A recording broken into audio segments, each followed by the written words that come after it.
Hello students, आज मैं आप लोगों को कॉशी इंटीग्रल फार्मूला से रिलेटेड क्वेश्चंस पढ़ाऊंगा। मैंने आप लोगों को इससे पहले कॉशी इंटीग्रल थ्योरम बताई थी। कॉशी इंटीग्रल थ्योरम हमने ये बताई थी कि अगर हम कोई क्लोज्ड कर्व लें और उस क्लोज्ड कर्व में एफ जेड का कोई भी पोल लाई ना कर रहा हो, अगर क्लोज्ड कर्व में एफ जेड का कोई भी पोल लाई ना कर रहा हो तो उसके इंटीग्रेशन की वैल्यू 0 के बराबर होती है। अब कॉशी इंटीग्रल फार्मूला बताया था मैंने। कॉशी इंटीग्रल फार्मूले में क्या होता था स्टूडेंट्स, पोल जो होते थे वो सर्किल के अंदर लाई करते थे। तो अगर पोल सर्किल के अंदर लाई कर रहे हैं और इंटीग्रेशन की वैल्यू पूछी जा रही है तो कॉशी इंटीग्रल फार्मूले से कैसे क्वेश्चन लगाएंगे मैं आपको समझाऊंगा। स्टूडेंट्स, इस क्वेश्चन में लिखा है evaluate integration over c e की power z upon z minus 1 का square t z where c is the circle mod z minus 1 बराबर 2। तो स्टूडेंट, मॉड जेड माइनस 1 बराबर 2 कैसा सर्किल है? जेड बराबर 1 को सेंटर मान के 2 रेडियस का सर्किल ड्रॉ किया गया है। तो जेड बराबर 1 को सेंटर मान के 2 रेडियस का सर्किल ड्रॉ कीजिए। ये हो गया एक्स एक्सिस, ये हो गया वाई एक्सिस। एक्स एक्सिस होता है रियल एक्सिस, वाई एक्सिस होता है इमेजिनरी एक्सिस। अब students, x axis y axis जहाँ कट करते हैं वो होता है जेड बराबर 0। ये हो गया जेड बराबर 1, एक इस डिस्टेंस पे एक्स एक्सिस पे एक डिस्टेंस और जेड बराबर 2, एक डिस्टेंस और ली जेड बराबर 3। ऐसे ही निगेटिव एक्स एक्सिस की तरफ गए तो जेड बराबर -1, जेड बराबर -2। अब स्टूडेंट्स, हमने सर्किल जेड बराबर 1 को सेंटर मान के 2 रेडियस का सर्किल ड्रॉ कराया।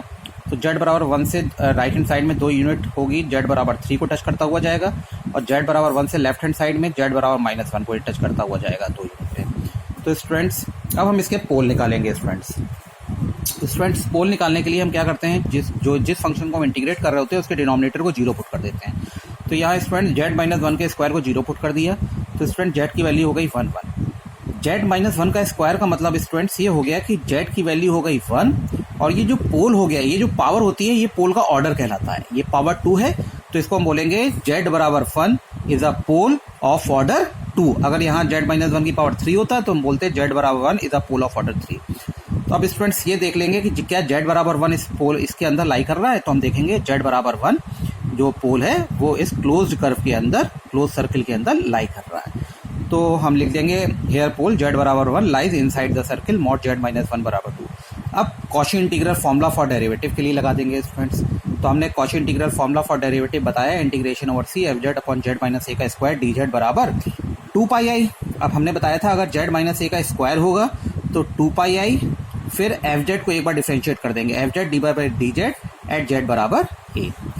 तो students, integration over c e की पावर जेड अपॉन जेड -1 का स्क्वायर डी जेड बराबर हो जाएगा 2 pi i d by d z, और यहाँ पे एफ जेड होगा ई की पावर जेड। ये हो जाएगा, अगर दोनों को कंपेयर करोगे आप तो एफ जेड होगा ई की पावर जेड। इसको डिफरेंशिएट करेंगे, जेड की वैल्यू 1 पुट कर देंगे, हमारा आंसर आ जाएगा स्टूडेंट्स।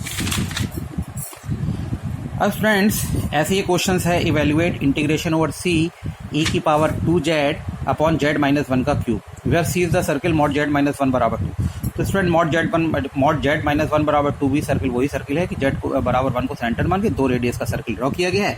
तो जेड बराबर 1 को सेंटर मान के 2 रेडियस का सर्किल ड्रॉ करोगे 2 यूनिट का, तो जेड बराबर 3 और जेड बराबर -1 को टच करता हुआ जाएगा।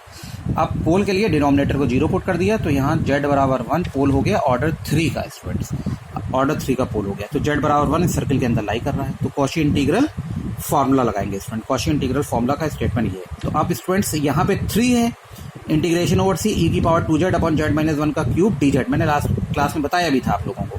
तो यहाँ हो जाएगा 2 पाई आई, नीचे जेड -1 का क्यूब है तो हो जाएगा फैक्टोरियल 2, और इसको 2 बार डिफरेंशिएट करेंगे एफ जेड को। एफ जेड क्या होगा, ये न्यूमरेटर ई की पावर 2 जेड, ई की पावर 2 जेड को 2 बार डिफरेंशिएट करेंगे, और डिफरेंशिएट करने के बाद जेड बराबर 1 पुट कर देंगे स्टूडेंट्स। जैसे ही आप पुट करोगे स्टूडेंट्स ये वैल्यू आ जाएगी आपकी। अब स्टूडेंट्स, क्वेश्चन ये भी आ सकता है, अभी मैंने आपको 2 क्वेश्चन बताए, उसमें सर्किल के अंदर एक पोल लाई कर रहा था। अब ये भी पॉसिबिलिटी हो सकती है स्टूडेंट कि सर्किल के अंदर एक से ज़्यादा पोल लाई कर रहा हूँ, तब क्या करेंगे स्टूडेंट्स? जैसे ये क्वेश्चन है integration over c f z upon z -a z -b। यहाँ एक ऐसा सर्किल लिया गया है, यहाँ सी एक ऐसा सर्किल है जिसके अंदर 2 पोल हैं इसके, जेड बराबर a जेड बराबर b। तो स्टूडेंट्स, अगर 2 पोल लाई कर रहे हों किसी सर्किल के अंदर या क्लोज कर्व के अंदर, तो हम क्या करेंगे, पहले पोल को सेंटर मान के, जैसे जेड बराबर a इसका पोल है, तो जेड बराबर a को सेंटर मान के बहुत ही छोटी रेडियस का एक सर्किल ड्रॉ कर देंगे, उसको हम मान लेंगे C1। और जेड बराबर b भी एक पोल है स्टूडेंट्स, तो इसको भी सेंटर मान के एक बहुत ही छोटी रेडियस, बिल्कुल समझ लिया 0 से बिल्कुल 0 के आसपास रेडियस का एक सर्किल ड्रॉ कर देंगे C2। 2 सर्किल हो जाएंगे C1 C2। अब स्टूडेंट्स इसकी वैल्यू निकालेंगे, इंटीग्रेशन और c f z upon z minus a z minus v d z, इसकी वैल्यू क्या हो जाएगी स्टूडेंट्स। इसको दो पार्ट में ब्रेक कर लेंगे।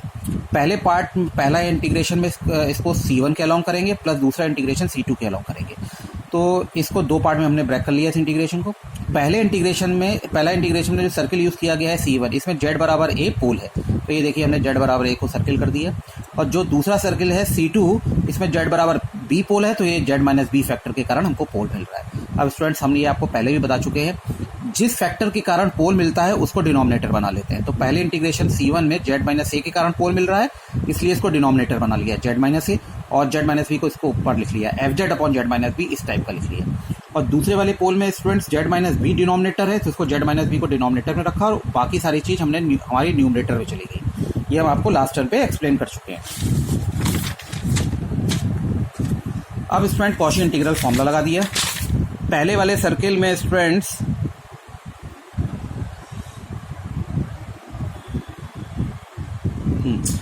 कॉची इंटीग्रल फॉर्मूला लगाया, तो पहले वाले सर्किल में स्टूडेंट्स Z बराबर A पे पोल था, तो इसकी वैल्यू हो गई 2 पाई आई। फिर एफ जेड लिखते थे, तो इसमें एफ जेड क्या हुआ student, f z upon z minus b, और पोल किस पे था, Z बराबर A पे, तो इसकी वैल्यू निकाल ली। दूसरे वाले में स्टूडेंट्स क्या है, 2 pi i f z upon z minus a, और पोल किस पे है, Z बराबर B पे। ऐसे ही हमने स्टूडेंट्स इसकी वैल्यू निकाल ली। अब स्टूडेंट्स जैसे ये क्वेश्चन है, use Cauchy integral formula to evaluate integration over c sine pi z square cos pi z square z minus 1 z minus 2 d z where c is the circle mod z बराबर 3। तो students इसमें mod z बराबर 3 एक circle है, इसका मतलब है mod z बराबर 3 कैसा सर्किल है, इसमें जेड बराबर 0 को सेंटर मान के 3 रेडियस 3 यूनिट का सर्किल ड्रॉ किया गया है।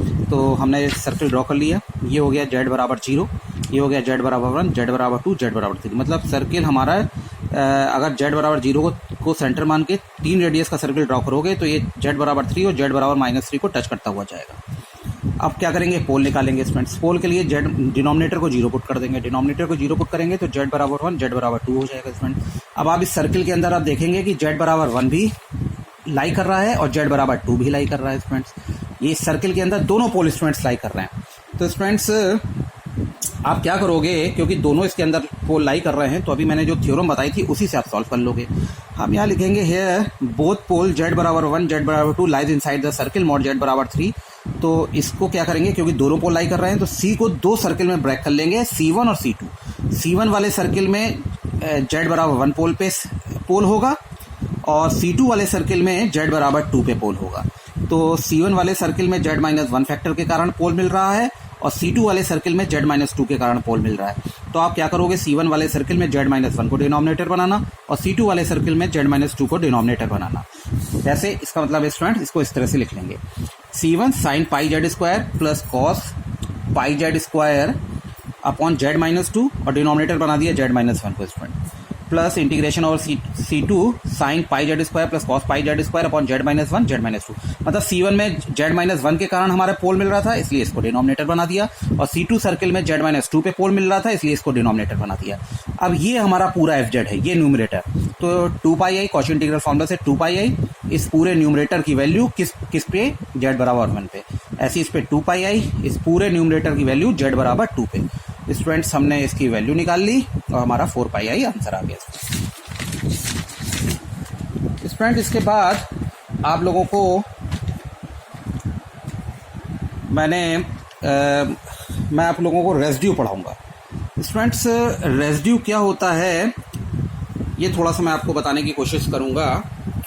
स्टूडेंट्स लॉरेंट सीरीज में बताया जाता है कि अगर हम एक सर्किल जेड बराबर ए को सेंटर मान के कैपिटल आर रेडियस का और स्मॉल आर रेडियस का सर्किल ड्रॉ करें तो उसके बीच के रीजन में हमारा जो एफ जेड है वो एनालिटिक होगा। तब लॉरेंट सीरीज होती है f z is equal to sigma n running to 0 to infinity a n z minus a की power n plus sigma n running to 1 to infinity b n z minus a की power minus n. Student Laurent series में दो series का सम होता है।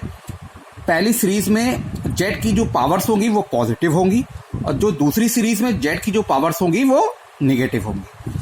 A N और B N, यहाँ पे ए एन इस फॉर्मूले से निकाला जाएगा, बी एन इस फॉर्मूले से निकाला जाएगा स्टूडेंट्स।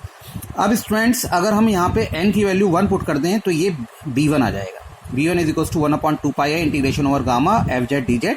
यहाँ पे b1 जो होता है स्टूडेंट्स ये होता है coefficient, the coefficient of b1 is called the residue of f Z. ये जो b1 है स्टूडेंट्स ये एफ जेड का रेसिड्यू होता बोला जाता है इसको। B1 is called the residue of f z.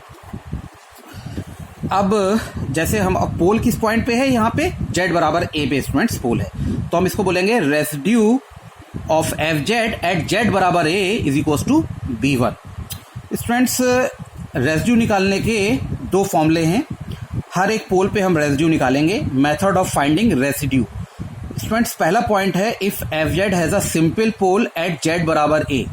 अगर एफ जेड का जेड बराबर ए पे किस सिंपल पोल है तो residue of f z at z बराबर ए होगा limit z tends to a z minus a f Z.